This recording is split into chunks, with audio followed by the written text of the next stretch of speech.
सुप्रभात. आमची अंकिता रोज रेडिओला गाणी ऐकत असते. कधी छान कार्यक्रम चालू असतो, पण ती पटकन स्टेशन चेंज करते. सतत स्टेशन चेंज होत असताना हास्य विनोद निर्माण होतो. असाच हास्य विनोद तुम्हाला ऐकायला मिळणार आहे, तर मग तयार होऊया, ऐकूया खमंग खिचडी.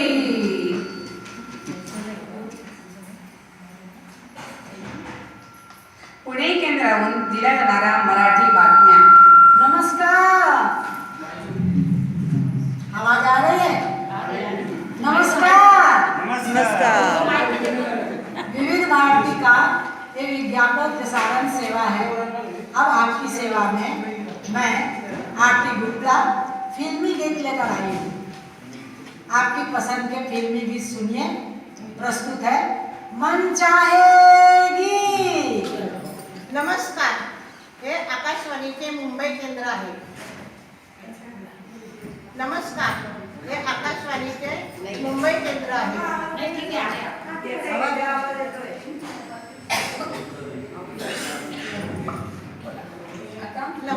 नमस्कार. हे आकाशवाणीचे मुंबई केंद्र आहे.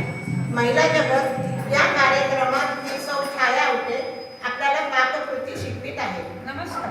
हे आकाशवाणीचे नागपूर केंद्र आहे. मी श्यामा नाईक आपल्याला योगासनाबद्दल माहिती देणार आहे. नमस्कार, मी सुरेखा देशमुख आपल्याला बातम्या देत आहे. आजच्या ठळक बातम्या. इस्रायली पंतप्रधान श्री नेतन्याहू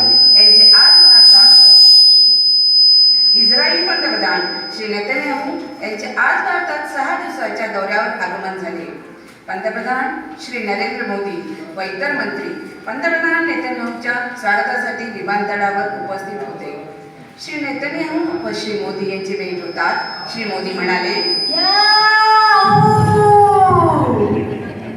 चाहे कोई मुझे जंगली कहे, कहने दो जी कहता रहे. हम प्यार के तूफानों में गिरे हैं, हम क्या करें. मांडी घालून बसा. पायावर पाय नीट ओढून घ्या. या प्रकाराला पद्मासन असे म्हणतात. आता दोन्ही हात पायावर पाळते. हातावर 1 किलो मैदा घ्या. 1 किलो खवा घ्या. त्यात चिमूटभर सोडा घाला. मग सर्व मिश्रण एकत्र करून गळ्यात घातले. श्री नेतन्याहू आणि त्यांच्या पत्नी सारा राष्ट्रपती भवनात श्री रामनाथ कोविंद यांना भेटण्यास गेले. नंतर श्री नरेंद्र मोदी लोकसभेत आले तेव्हा श्री नेतन्याहू म्हणाले, मोनिका ओ माय डार्लिंग. मांडीवर घेऊन बसा. या प्रकाराला बद्ध पद्मासन असे म्हणतात. आता मुताने झोपून त्यावर सर्व मैदा होता. हे सर्व मिश्रण घेऊन श्री मोदी सर्व मंत्र्यांसहित राष्ट्रपती भवनात आले. सर्व मंत्र्यांना चाळणीत घालून नीट चाळल्यावर डोके थांबवले. हे आसन केल्याने सर्व शरीराला व डोक्याला रक्त पुरवठा होतो. शिवाय केस आई ग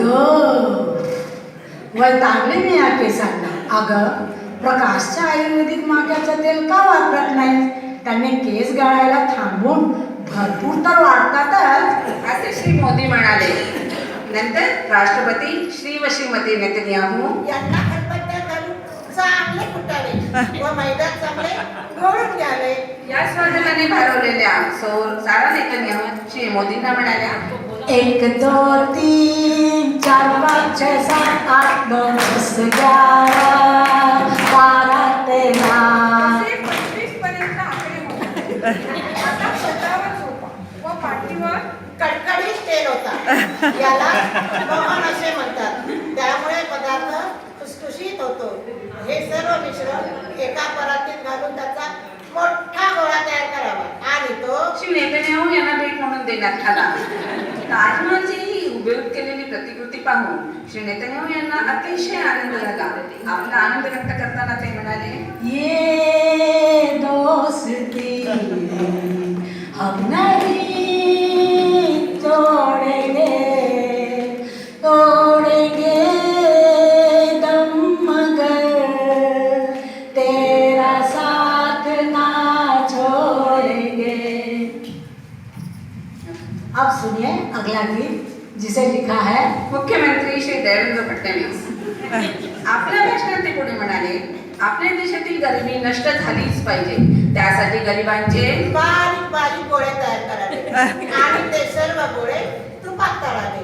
तळलेल्या गोळ्यावर भुताने झोपा, दोन्ही पाय हळूहळू पोटाशी घ्या, नंतर पाय हळूहळू तोडून टाका, म्हणजे गरीब श्रीमंतांना भेद नाहीसा होईल, असे श्री फडणवीस म्हणाले.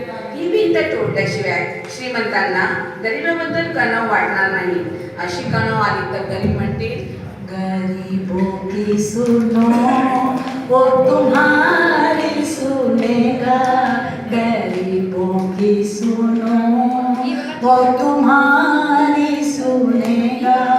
तुम एक वाटी साखर घ्या, त्यावर 4 वाट्या पाणी घाला, नंतर हे मिश्रण